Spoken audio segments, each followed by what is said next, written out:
Welcome everyone to the book launch of Girl Out of Place by Syl van Duyn, presented as part of the Asian Festival of Children's Content 2020 Digital Symposium.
Camp Wilhelmina.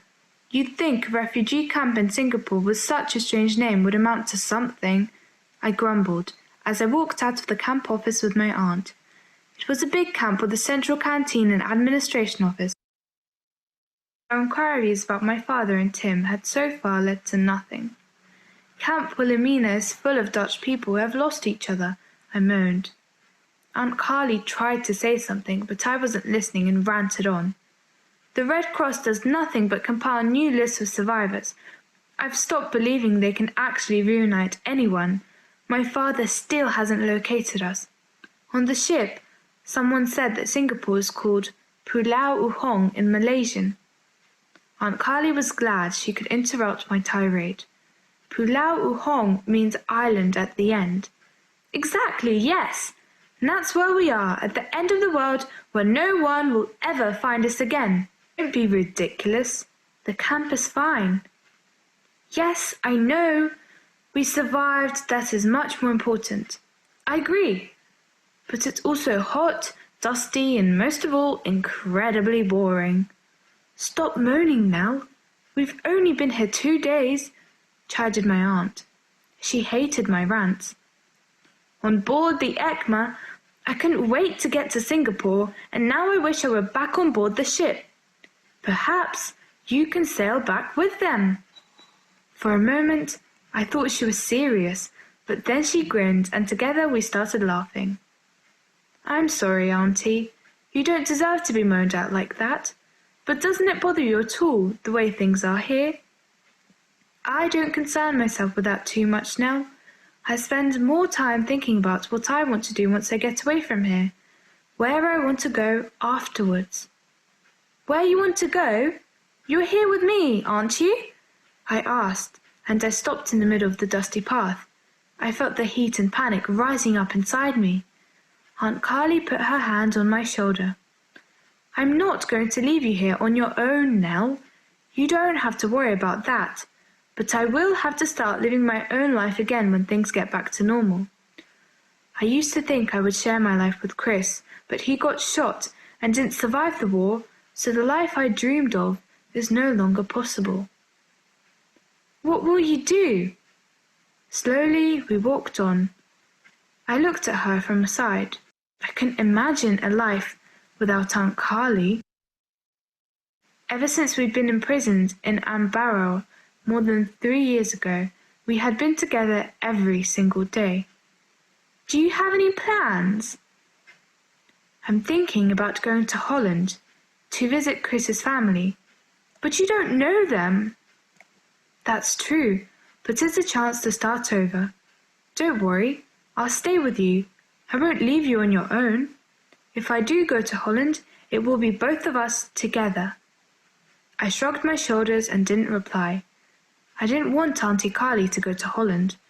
It was upsetting that she wanted to go there, but I didn't feel like discussing it with her now.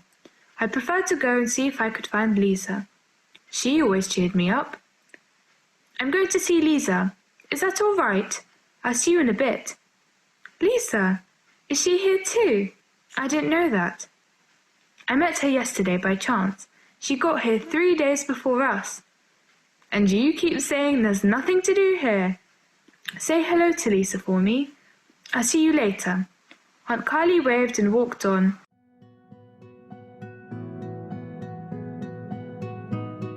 Welcome to our webinar about Girl Out of Place by Syl van Duyn, translated by Ernestine Hogan. They are both with me today to discuss the book and share their insights. So, to start with, Syl, tell us how you came to write this book. Nora inspired me, I must say. I met her and I learned about her life story, and then I wanted to write a story about it. That's the short version. But the long version is like, I met her in a train, I didn't know her. We start talking. We talked for 2 hours until the train reached its destination. And we saw each other after that train trip as well, and we became friends. And she was a very special woman. She was in her 80s then, and I never had met such a person of 80 who was still a young girl at the same time. She was full of life, very interested in everything, and very curious. And so when I learned that she was born on Java in the Dutch Indies, and she was like there during the Second World War with the Japanese occupation, and then wandering around the globe after the Second World War, I was so interested in this story, and I asked her, can I write a book about it? And she was very much, it was her task in life that this story was not forgotten. And so she said, yes, if you, yeah. And I was amazed because it was a very big trust she put in me. But then I asked my children about the same topic, and they didn't know about it. So so it made me also feel very strongly that I wanted to write it, to pass the story to a new generation. And writing the story, I discovered I was triggered by it because I really forgot that I remembered then that my father had been there as a soldier after the war to restore law and order in the Dutch colonies. And they didn't succeed, but and he never talked about it. And so writing the story was also reconnecting with my dad. He passed away on a young age, so unfortunately I couldn't ask questions anymore, but that's what triggered me to write the story. Yeah. And Ernestine, what appealed to you about the story that made you want to translate it? Well, it's a very captivating story. It's exciting, but in particular, it was the lightness of the book and the approach. You experience together with the protagonist this whole story through the eyes of a 15-year-old girl, and it's written with a certain zest for life. You follow this teenager coming out of this camp, struggling to reconnect with the world, with her life, to find a home. And it's written with a lot of dialogue, and it's a different way of approaching the subject, really, because there's lots of wonderful books out there, diaries, memoirs, published diaries, history books, fiction, and often adults reflecting on their childhood in Indonesia and being in a camp and coming out of the camp. But this is straight through the eyes of the 15-year-old, and I really like that approach. It makes it very palatable, and you can easily identify with the girl in the story. And did you have any personal connection with the Dutch East Indies in your family? Yes, I do. Yes. My mother was in one of the camps on Java, my grandparents, and there's a family connection with people living in Indonesia and working there and leading their lives there. And still there's a connection. Yes, so that the family background also obviously made that I was always open to this kind of book, and I'm always reading this kind of book and wanting to know more and learn more. yes, there is a family interest, definitely.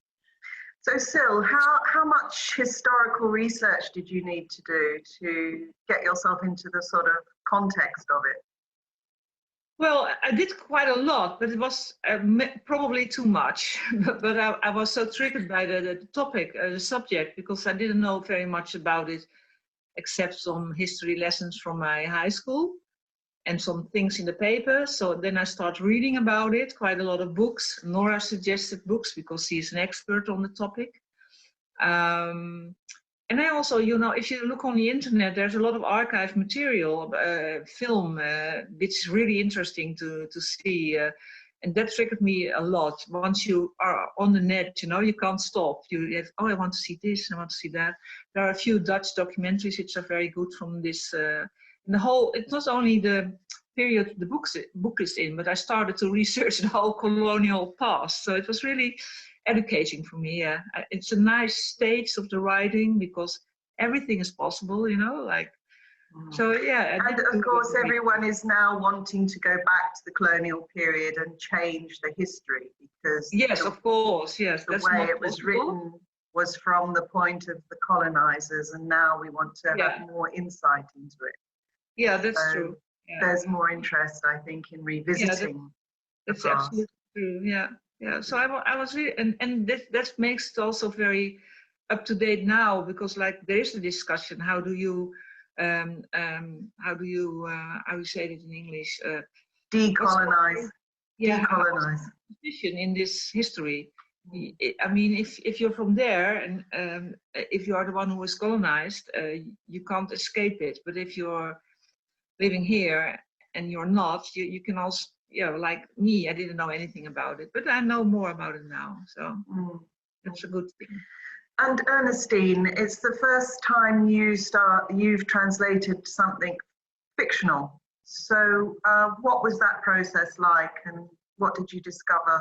Well, there's a lot of similarities with translating non-fiction, but there's an interesting point in the translation process when you realize that you really have to put away the original Dutch manuscript and start working solely with your first draft or your second draft and try to bring that alive in the new language. And that means maybe diverging slightly in syntax and sometimes sentences and paragraphs from the original.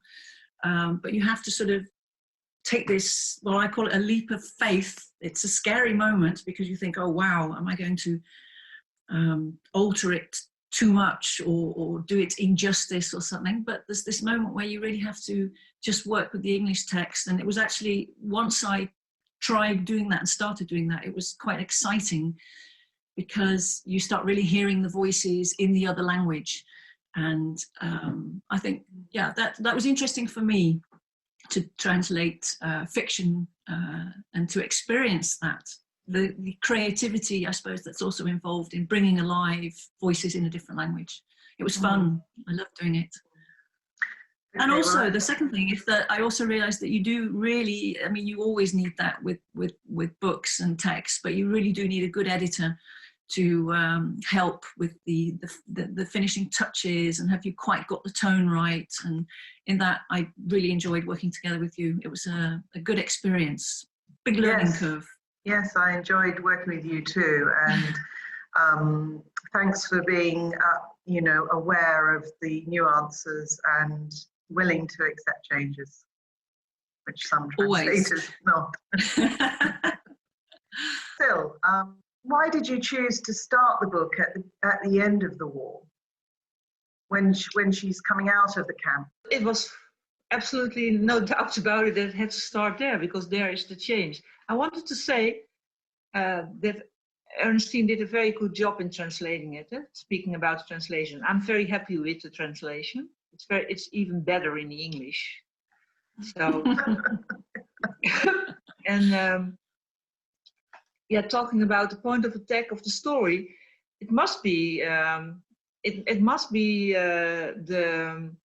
when she leaves the camp, because I was mainly interested in how do you feel when you're 15, and that was my interest. And then, by the way, you learn a lot about her situation, but the point of attack is a teenage girl in difficult situation. But in the camp, it's full of sorrow. I found it too difficult to write a young adult book in the camp. And I think there are enough diaries and stuff like that who are telling what it was to be in the camp, but there are no records of young people. How do you survive after this? How do you have a life? That was my main interest. How can you be a teenager? So, but she really was. This Nora I met, if you see her, you can't be a woman like that when you're 19 if you haven't been a very living teenager. So she really took her life back again after leaving the camp. So that's why I decided to start there.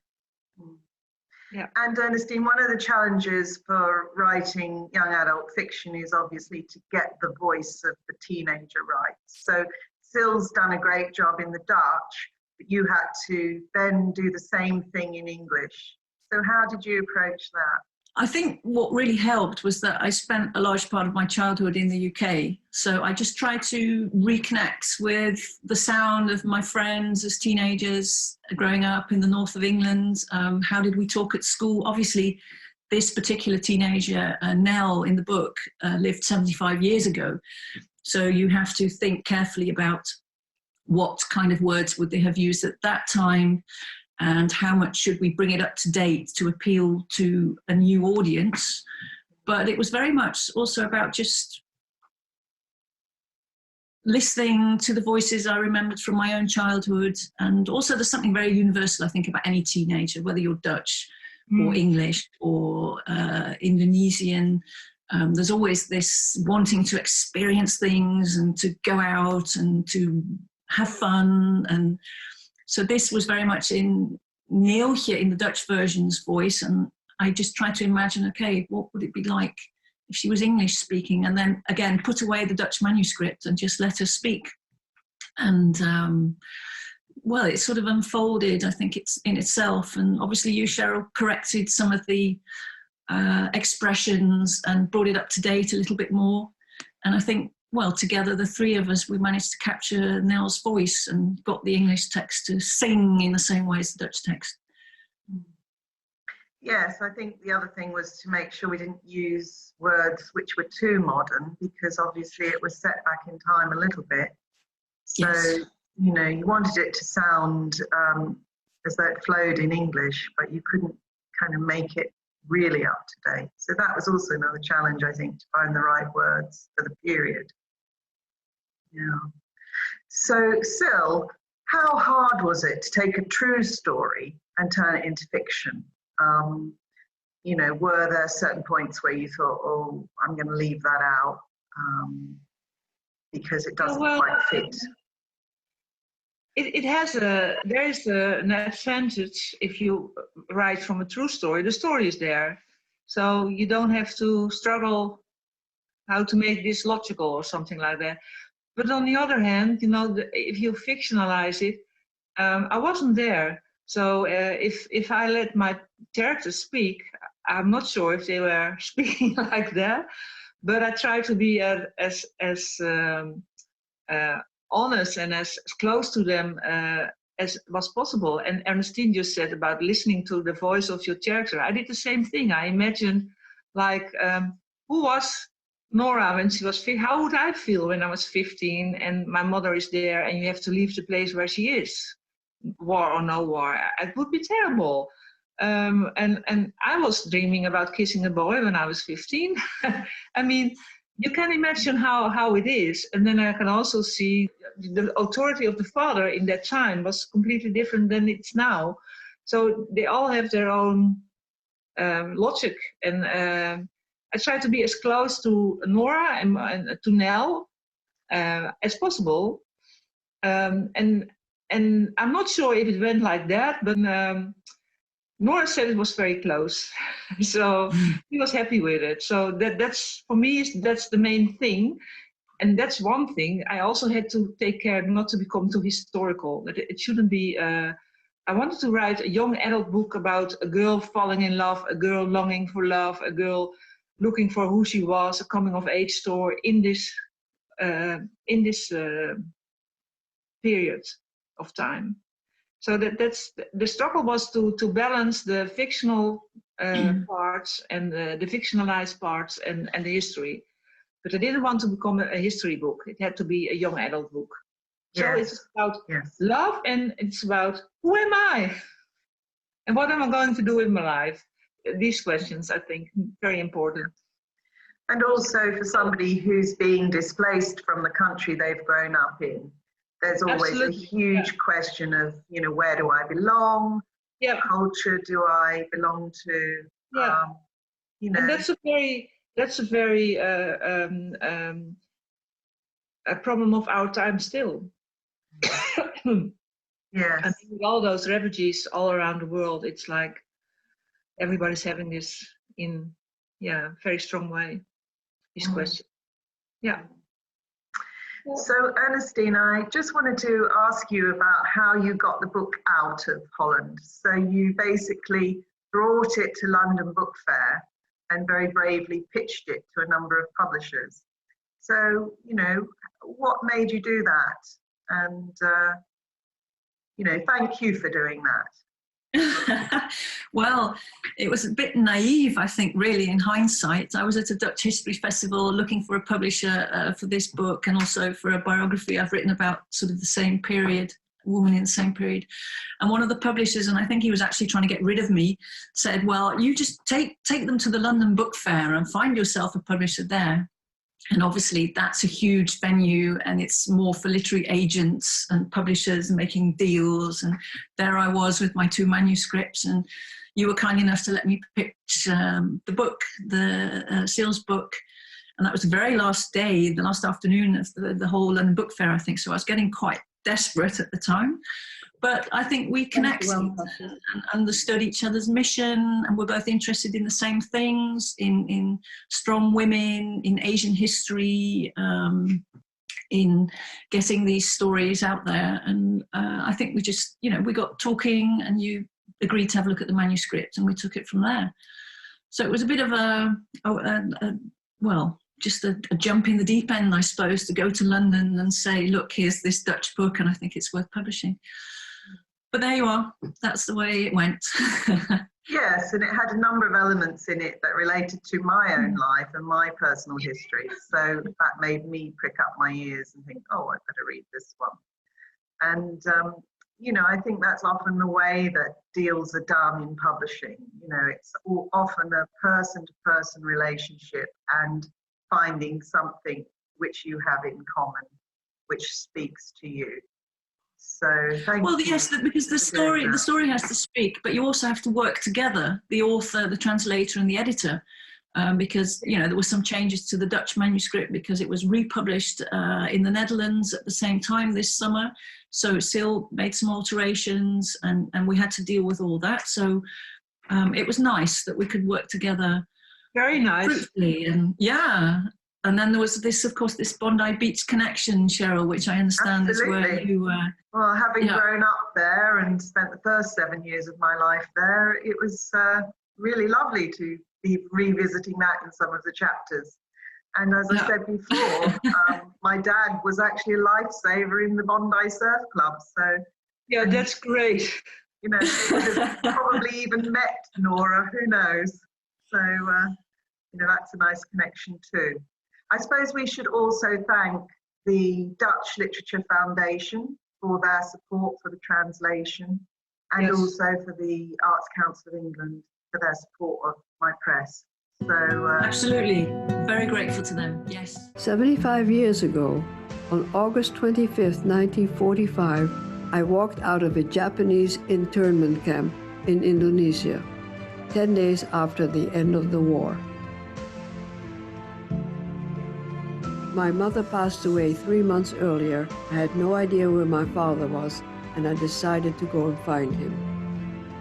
I was 15 and didn't know that this was the beginning of my travels from Surabaya to Australia, from Australia to The Hague, and from The Hague to New York. Feeling displaced, longing for friendship and love, and determined not to give up hope that my father was alive. I was 15, and on the train to Surabaya was a boy who turned out to be the love of my life.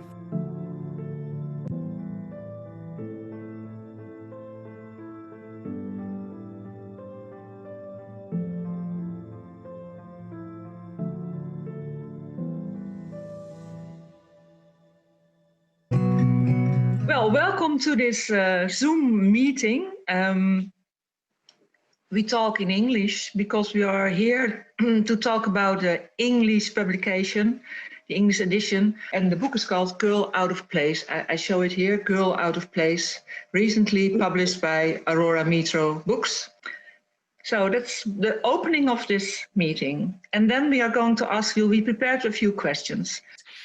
Nora, I was wondering, just as a starter, how did it feel for you to have your life story fictionalized by Syl and to have this book written? This is the Dutch version, and to have it published as a book for young adults. What does it mean for you?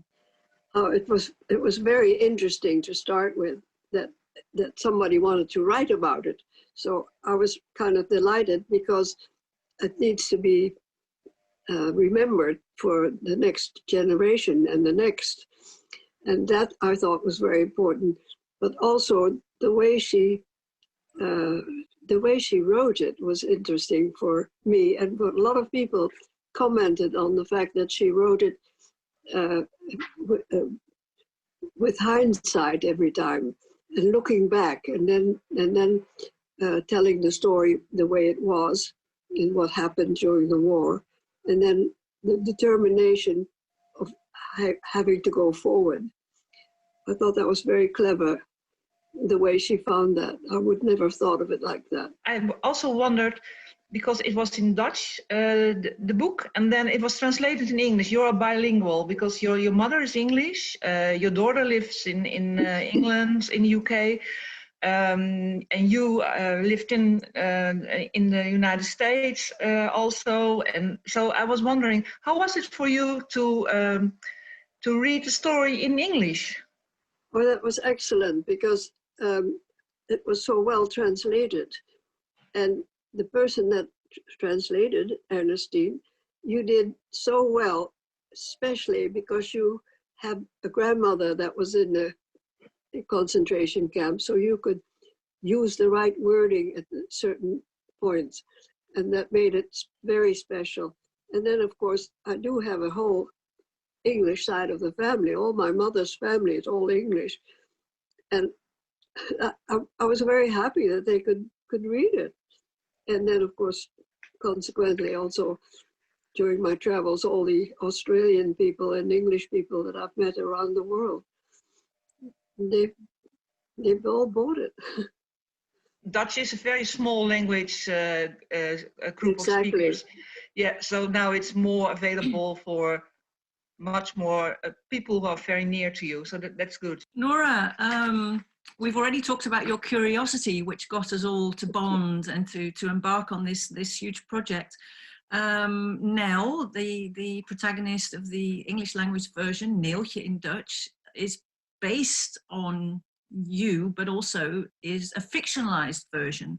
So what part of Nell's character appeals to you most, or do you recognize yourself in? What I found, that Nell was always determined to get on, to move on, and to reach her goal.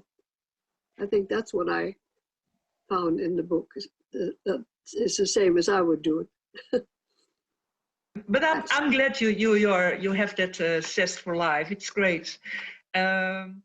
This part of your life, you're born you're born on Java, so that, and you always remember the place where you came from, and you had to leave there. It was not a choice. You had to leave, and I understand that later on in the 70s, you from the 70s on, you frequently go back to Indonesia. So what does Indonesia still mean for you in your life? Well, in the first place, I lost my mother in the prison camp, and she was buried in Semarang, and in the National War Graves Cemetery. And there I wanted to go. So finally, in 1973, I could go there for the first time to see where she was buried. Okay.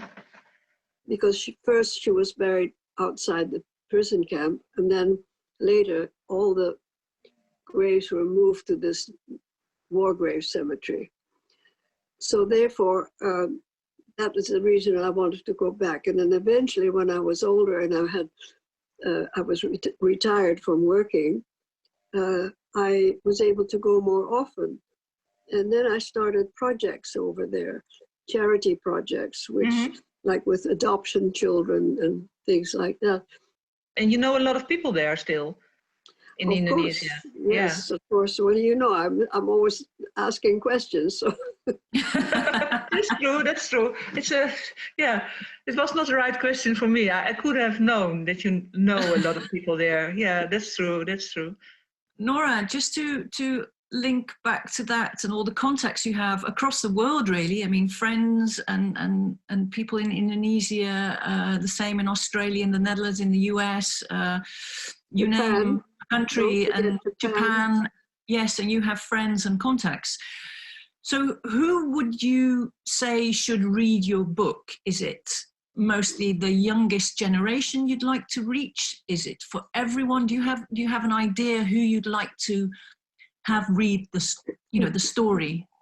I have been in touch with Geelong College, my old Australian boarding school, and they have written about it in their what you call it, the newsletter. Yeah, I sent it to you, and I thought that was very interesting. And so I wrote to them and I said, how about using it for history purposes and sending it to the schools? Because it was also distributed in Dutch schools, Syl, if I remember rightly. Yes. Yeah. Yes. The thing I like is that, Syl, you've written it as a young adult book, but I think it appeals to all ages. Certainly, I've given it to read to people of all ages, and everyone's enjoyed it. So it's a story that you need to keep telling. And and also people who are not easy readers, they say it's easy to read. So, so that's good. But I think that's because the person based on Nora in the book, it's universal, don't you think, Nora? It's universal, but on the age for a young adult when you are 15, it's not only universal. It's your one and only thing. Who am I? Who's going to love me? And what am I going to do in my life? So, but that's also, if I stop working in 2 years' time, I have the same questions. Who am I without my work? So on all different stages in your life, these questions appear because they are universal. When I met Ernestine and she came to my house to visit, at the end of the interview that she had with me about her book, I then gave her your book. To be polite, she took the book with her, and about 2 or 3 days later, she rang me and she said, "It reads like a train, and I want to translate it for you." I was so delighted. And now it's there, you see, Girl Out of Place, translated by Ernestine.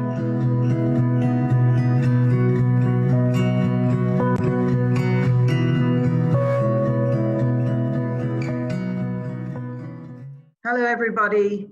Thanks so much for joining us today for this webinar, and I hope you've enjoyed all the videos that we put together for you. With me today is the author Syl van Duyn and the translator Ernestine Hogan. And I understand that people have some questions for them. So who would like to go first?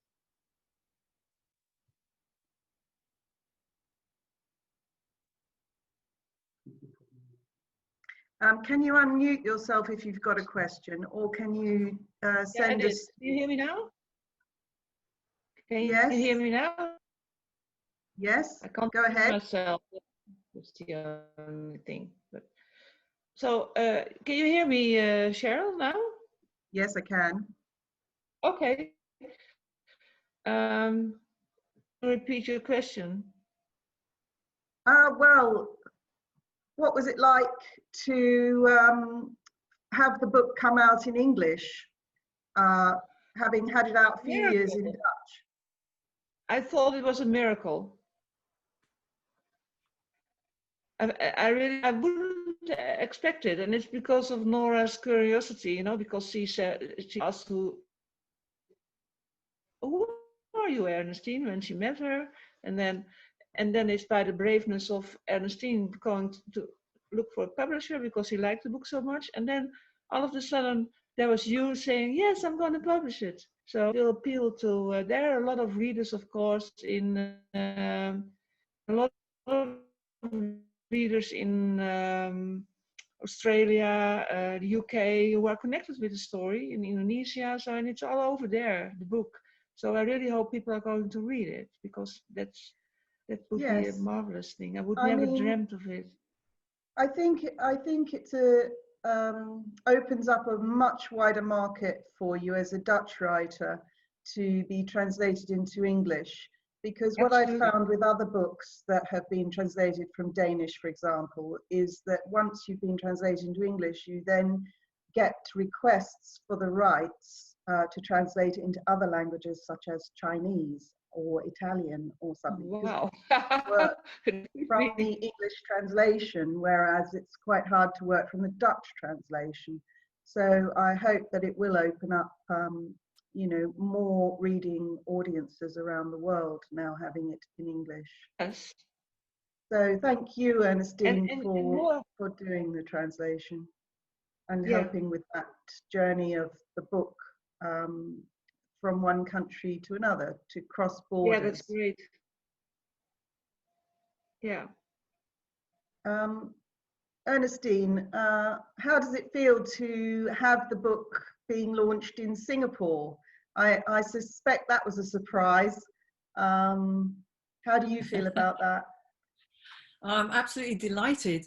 The whole process of translating and working together has been such fun, and going to the London Book Fair, and now Singapore is hosting this webinar, and it's really thrilling, and I'm really delighted that the story, as you say, is out there for a much broader audience, a wider audience. And you know, I'd so love the story to also be read in the countries that the adventure of Nell is lived in, Indonesia, Australia. I think we really need to share these histories, and maybe also invite people with other voices to give their version. I'd be really interested in maybe an Indonesian teenager. What was it like at that time for them? I'd really look forward to those books also being translated into English and being able to discuss all the perspectives and all the voices. So it's really, well, it's wonderful to be part of that in a really small way with this book, of getting to hear each other's stories and voices. And thank you, Singapore, for hosting this. It's really exciting. And how long did it take you to actually do the translation, Ernestine? Well, when I went to the London Book Fair 2 years ago and pitched the book to you, I'd actually done a complete draft, a second draft, and I used to get into this sort of a writing rhythm of doing 1 hour, 1.5 hours translation every working day, every morning. And because I love the feel of the book, it didn't take me a lot of time, I think, to actually do the translation. Maybe a couple of weeks, a couple of months, but then of course you get the redrafting and the corrections and the proofs and the alterations that were necessary in the Dutch manuscript because it was republished in Dutch. So there's a whole process which comes after the actual translation work, which was quite an experience, I think. You have to be prepared to keep revisiting the manuscript and reworking it. So all in all, yeah, it was quite a lot of work. I think obviously Syl did most of the work. I mean, she wrote the book. And there's a lot of patience involved. I think, I mean, Nell in the book has to be patient, but as an author and an editor and a publisher and a translator, you need patience too, and be prepared to revisit and correct. But the whole process has been very enjoyable. I think I loved every minute. Maybe not going through the fourth proof, but apart from that, it was all fun. Yeah, lovely story. Well, we have a question here from Alki. she says, Ernestine, do you consider writing fiction yourself after this experience? Well, that's a lovely question. Yes, it's something I'm gearing myself up to do. I've published a biography, which obviously is non-fiction recently, but in that biography there are a few scenes that are sort of I've envisioned what could have happened and sort of fictionalized it a little bit. Reading Syl's version, you know, there's so much truth in fiction because it's about the big questions in life. So in that sense, there's not that much of a difference between non-fiction and fiction. I really love the freedom of fiction. So yes, I'm actually experimenting with some fiction myself. I don't know if I'm going to be as good at Syl doing it. And certainly translating her book has helped me understand fiction better, because as a translator, you know, you study the text, so you become really alert to there's so much dialogue, there's so much action, the use of dreams to evoke the story. I've learned an awful lot from doing the translating work, and yes, I'll take that along and try and do some fiction myself. Well, You will be great in it. Something to look forward to. I don't know. Can I ask Syl a question? Syl, are you planning? Yeah. Are you planning a new book? What are your writing ambitions? I'm hoping. Yeah, but I didn't fix the.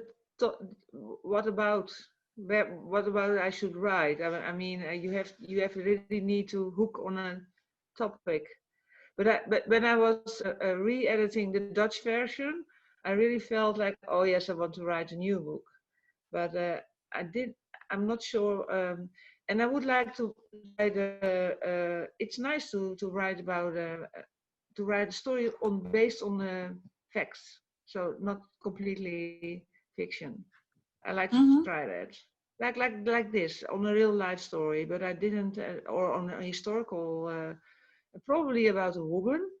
That's what I am more at home at. But I'm not sure.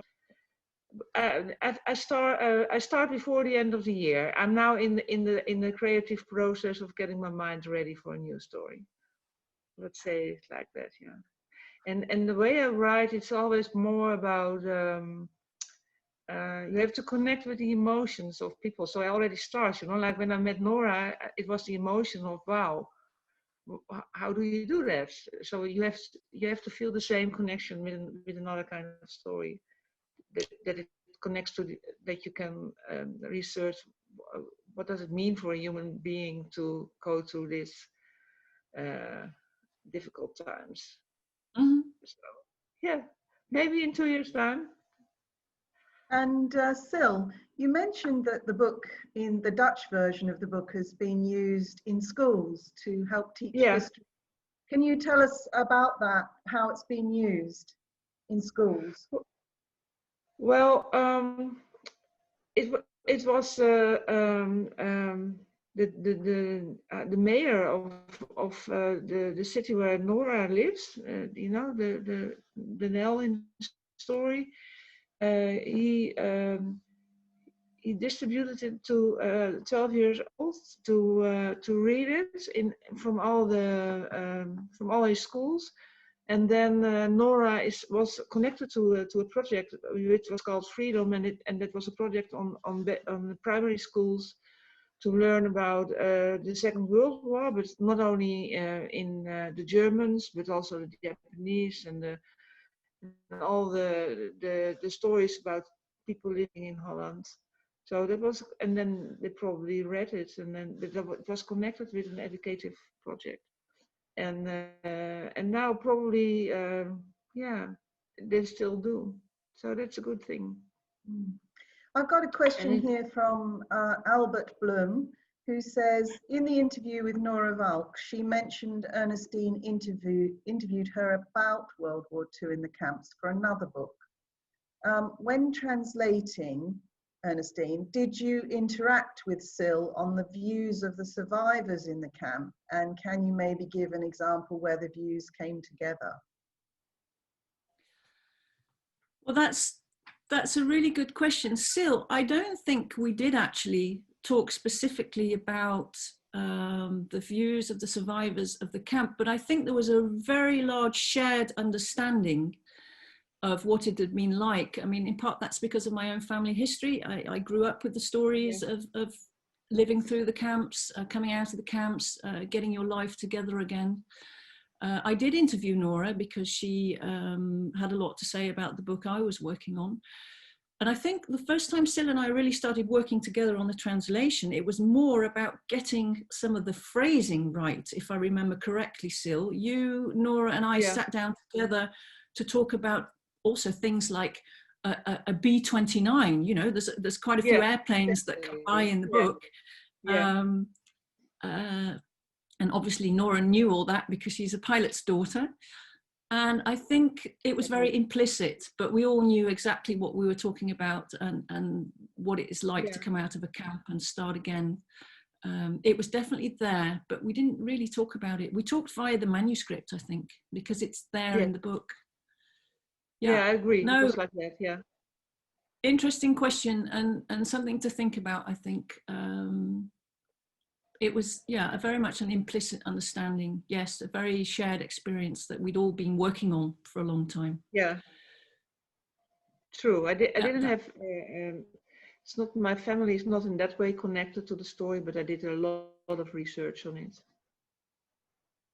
Well, I suppose, Syl, your experience is different in the sense that your father was involved in a different capacity, and maybe that's what made working together so interesting, that we understood each other's stories very well, but did have something new to add. Yeah, that's true. And also, for all of us, I think the whole process of writing the book, translating the book, getting it out there was also a sort of revisiting your own histories and ideas and thoughts, and that worked well, I think. Yeah. Maybe when you're translating and writing a book like this, you really do need to be able to empathize by knowing other stories that relate. I don't know. I think Nell appeals to anyone, really. The way she goes about reorganizing her life. You meet her. If you read the book, you connect to her. If you meet her in real life as well. Yeah. Yeah, but you really don't need to know anything about, I think, the World War II in the Pacific to be able to read this book and understand it and you know, go along with Nell in all her adventures. It's very much also a book, I think, that will appeal to people who know very little about it. It's a lovely introduction. That's true. And I also think that if you read it, it's not giving you the complete story of the war in the Pacific, but it's like if you're interested in it, you can if you look on the net, for instance, in the Dutch version there were some websites mentioned, you know, you could go to, because there was made a series in Holland. There was made a series about the Second World War for young adults. So and there was one part of the series was going about Dutch Indies. So I hope that if you read it and you really want to know more about it, then it's easy to find. But if you're not aware about that it happened, you never look for it. And then you can. And the main thing in the book is that you connect on an emotional level, I think. Yeah. Yes, the love story is at the heart of it, isn't it? Looking for love. And I think that for young adults, you know, that is a key theme. And I think on the other level, it's an adventure story, isn't it? The background is the war, but she's basically going on all these travels and having adventures and meeting different people. And that is also a kind of universal theme. And that's what makes the book exciting and interesting, isn't it? That she's moving from one location to another and having to use her own resources to cope with the situation. And obviously the conflict comes with her father rather than with the war. It's her father who's constantly blocking her desires. So, you know, I think it's more a generational conflict than the conflict with the political situation that you're describing. Yeah, that's true. Yeah, Yeah, she happens to be at that place at that moment. And but then and with the father, I think he was also damaged by the war, because he had been in a Japanese camp in Japan because he was a pilot, and I think all the people in this what fascinated me was all the people that lived in that time. They had to go to very to a heap of trouble, and in that time people didn't talk about emotions. They're not so skilled as now. There are much more people able to talk what it feels, or you go to a specialist. They say, oh, if you have this trouble, go to the psychologist, and then you can heal yourself. But at that time you had to really heal yourself without any help, because without understanding what happened to you if you lose your mother when you're 15. And the father, I mean, she hoped to be reconnected by, I think, by the father with the life she had lost. But the life that is really lost, it's not repairable anymore. It's gone. It's life that had been the young woman who read the fragment in Singapore camp,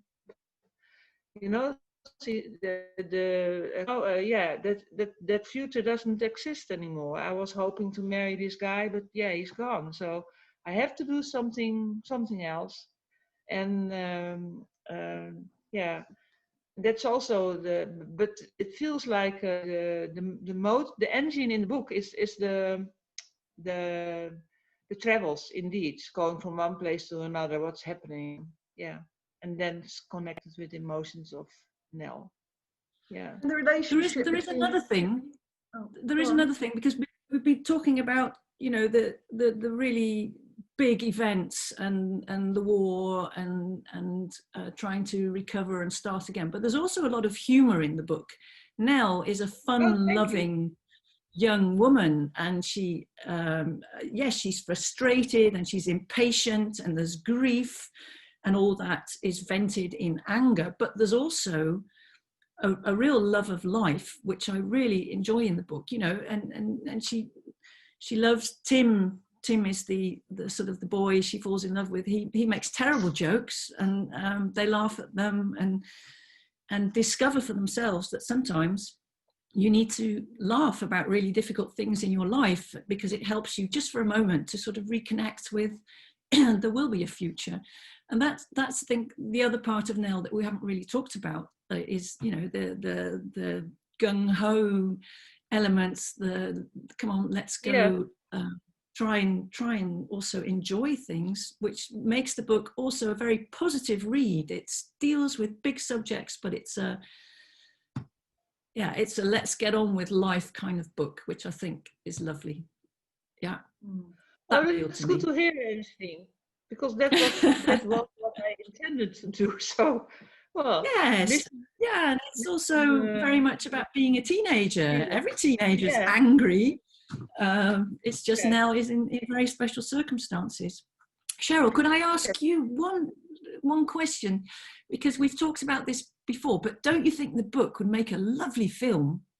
Absolutely. I think it's got all the elements for a film. It's got somebody growing up, coming of age. It's got the backdrop of the war. It's got various wonderful locations like Bondi Beach and Java, and Singapore too, which I'm looking at. I've been watching something called the Singapore Grip on TV, which is an adaptation from that time, which is, I think our book is far better than J.G. Farrell's Singapore Grip in depicting the times.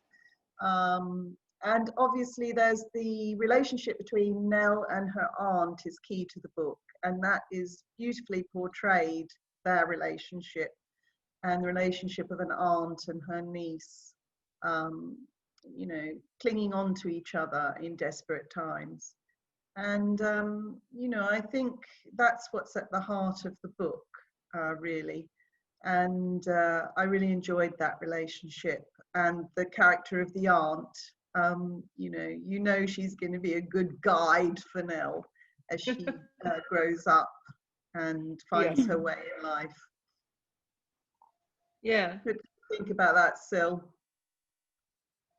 Well, I think you're right. I hope it will be a movie. Then even more people can see the story and remember that it's hard when you're growing up in a country that is in war, and that's also still all around the world. So there are a lot of refugees going through the same ordeals like Nell went. So if you see this film, you can see, well, you have to take your life and be responsible in any circumstances, and then it will bring you something. So I think it's a great movie. Yeah, let's. But when I write, I also, but I used to be a script editor in my former life. So I always in scenes when I write. Like what scene can I write, and what's the emotion in it, and what is there a conflict, or you need like otherwise it goes like one straight line the whole book, and that's a bit of boring, especially for young adults. So I try to make it adventurous and thinking. Or if you have a whole period, what's the cue scene to show? Because you can't show them all, because that's real life. Well, you see this real life stuff on television, but it's kind of boring. I like to compress it to a story. So yes, a film. Yes. When are we? There's a producer looking. It will be expensive. We look forward to it being adapted to a film, and it reaching even a wider audience. But I think we have to bring it to an end for today. That's the end of our hour. So thanks to everyone who has been watching, and especially to Syl and Ernestine for joining us today for this webinar, and to the AFCC for hosting it. Yeah, so thank you. Thank you, and read the book. Yes, buy the book. Buy the book. Thank you all. Bye-bye. Bye.